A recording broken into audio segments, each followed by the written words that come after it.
Olá, sua ovelha linda! Vamos continuar? Essa é uma série que eu dividi para falar ali um pouquinho do testemunho, né? Explicar como é que o Senhor converteu a minha rota. E eu estou muito honrada de ter esse canal, esse lugar aqui para poder compartilhar isso. É uma bênção, né? Essa internet, para quem sabe usar, acaba sendo uma bênção.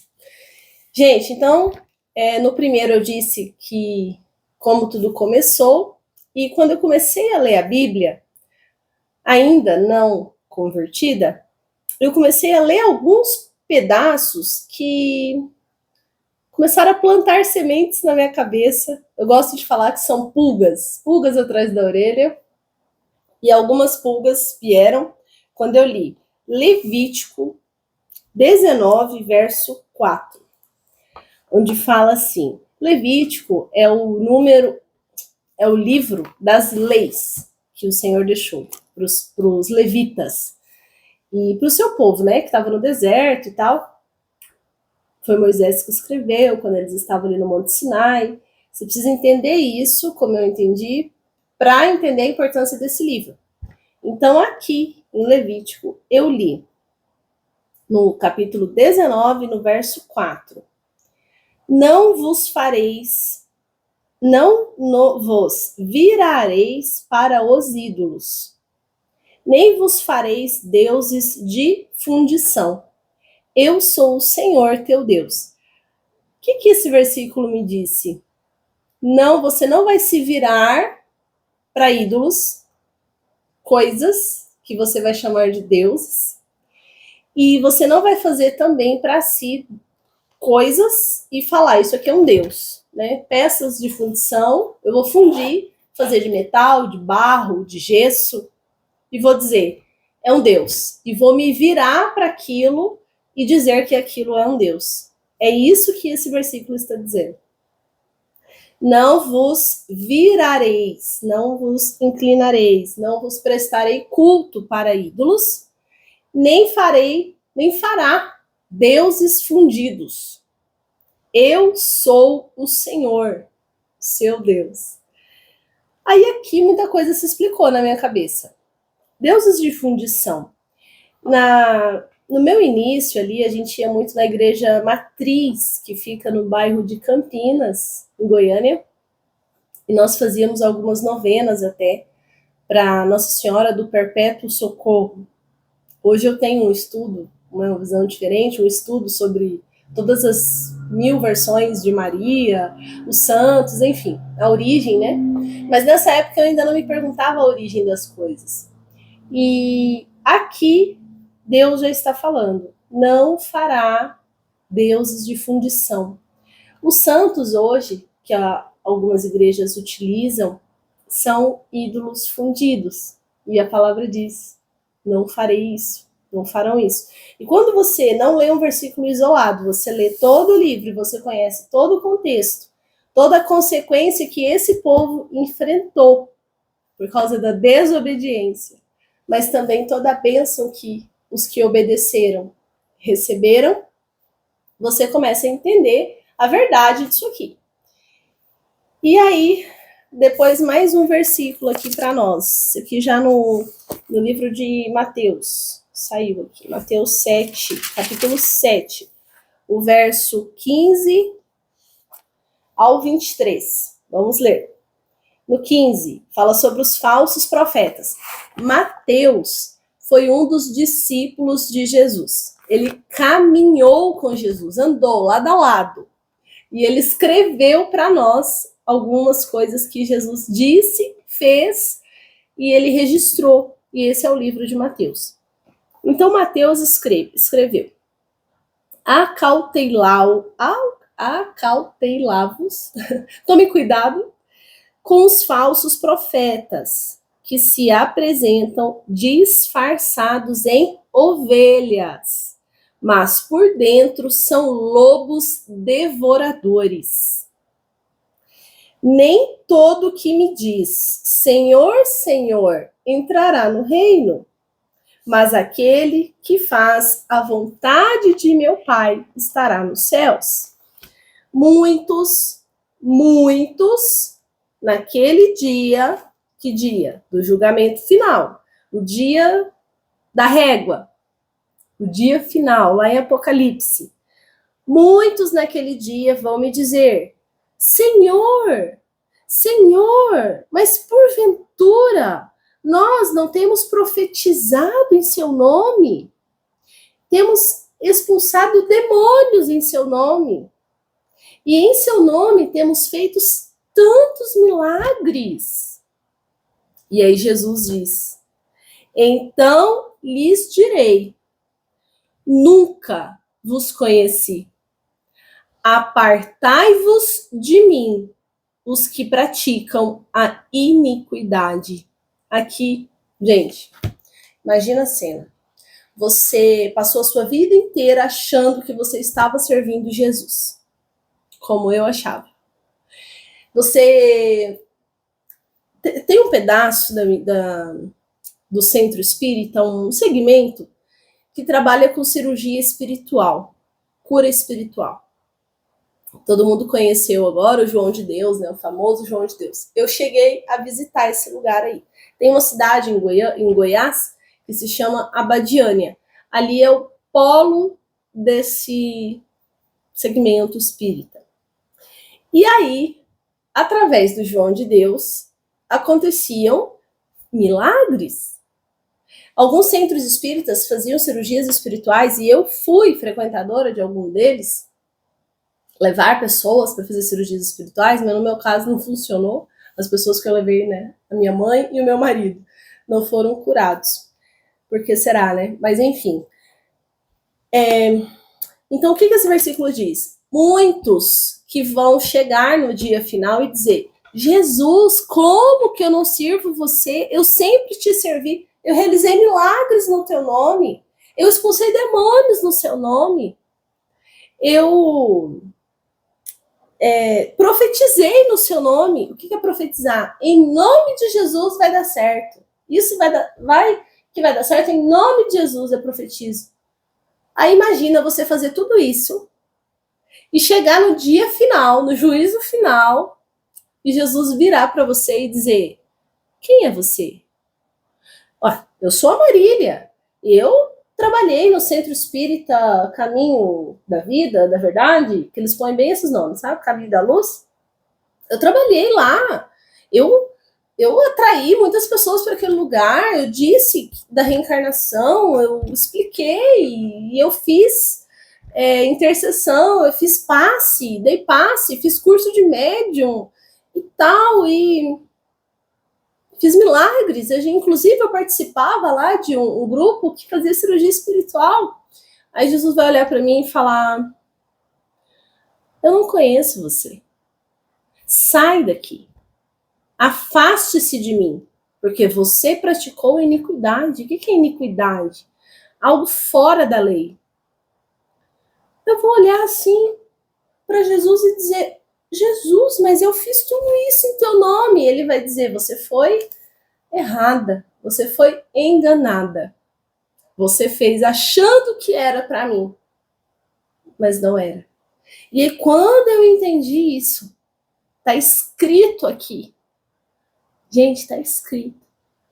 Vou ler de novo. Muitos naquele dia hão de me dizer: Senhor, Senhor, porventura não temos profetizado em seu nome expelimos demônio, e em teu nome não fizemos muitos milagres? E então Jesus dirá explicitamente. O que quer dizer explicitamente? Escancarado, vai dizer na sua cara, vai estar tão assim, tão claro isso, explicitamente: nunca te conheci. O seu nome não está no livro da vida. Não te conheço. Nunca te vi. Nunca vi nada do que você fez. Gente, isso é muito forte.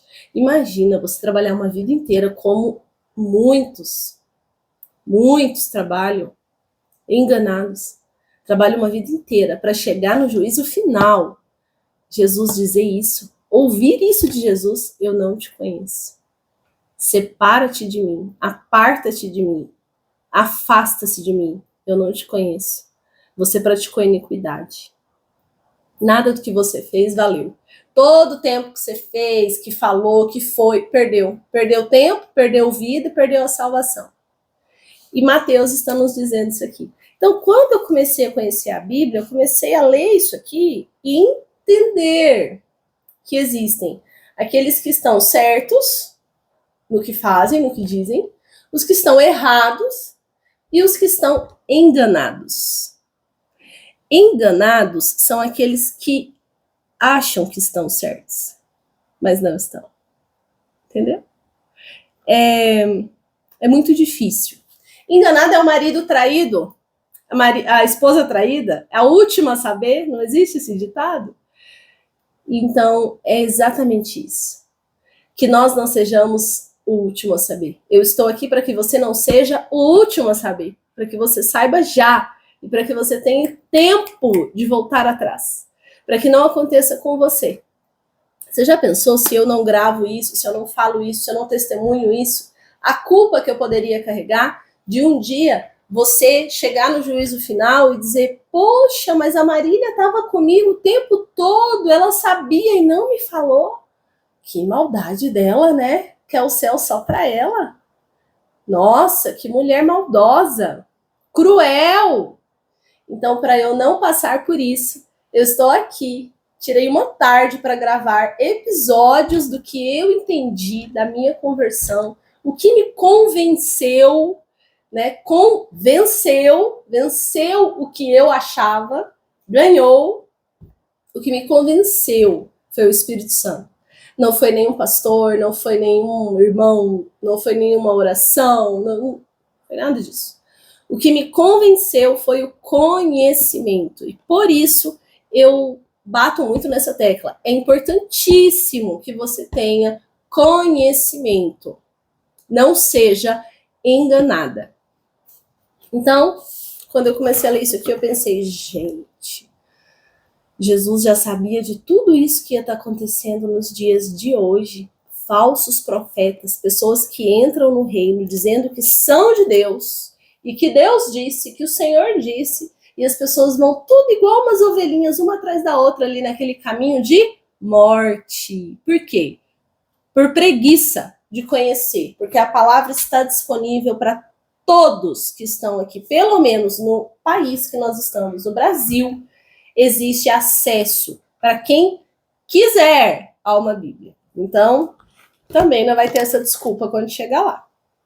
Mais um, então, só para encerrar. Mateus capítulo 24, verso 11, está escrito: levantar-se-ão falsos profetas e enganarão a muitos.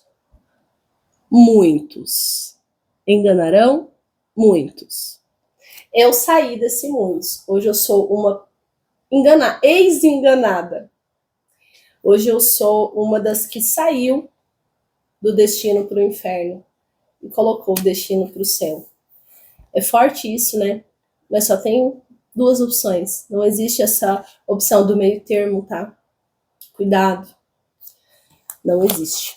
Mais um aqui que eu separei para encerrar. Mais um, segura comigo. Vamos lá. 2 Pedro, no verso 1. Aí como é que nós vamos falar disso aqui se a pessoa não sabe nem quem foi Pedro, né? Tipo assim, quem é Pedro na fila do pão para me dizer alguma coisa? Importante saber. Assim como no meio do povo surgiram falsos profetas, assim também haverá entre vós falsos mestres, os quais introduzirão dissimuladamente heresias destruidoras, até o ponto de renegarem o soberano Senhor que os resgatou, trazendo sobre si mesmos repentina destruição. Aqui ele está dizendo: falsos profetas, falsos mestres. Gente, entendam, alguém que ensina alguma coisa é porque ela aprendeu aquilo, certo?